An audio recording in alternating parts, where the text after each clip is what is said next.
Ну а роботи на трамвайній лінії ще тривають. Для пасажирів готують одразу 5 оновлених станцій. На Таюри, НАУ, проспект Перемоги, Польова та Політехнічна.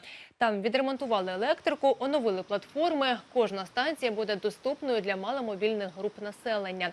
Повністю завершити капремонт планують за тиждень-два. Усього на Борщагівській лінії швидкісного трамваю 12 станцій. В день нею користуються 180 тисяч пасажирів. А ще кияни отримують 25 нових трамваїв, які закуплять наступного року.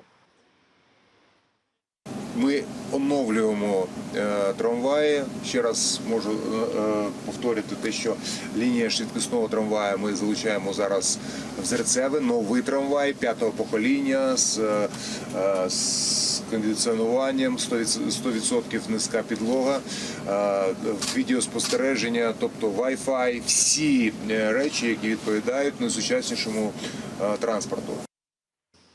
Продовжується ремонт і на самому Борщагівському шляхопроводі. До кінця року будівельники планують повністю відновити рух авто оновленою частиною дороги.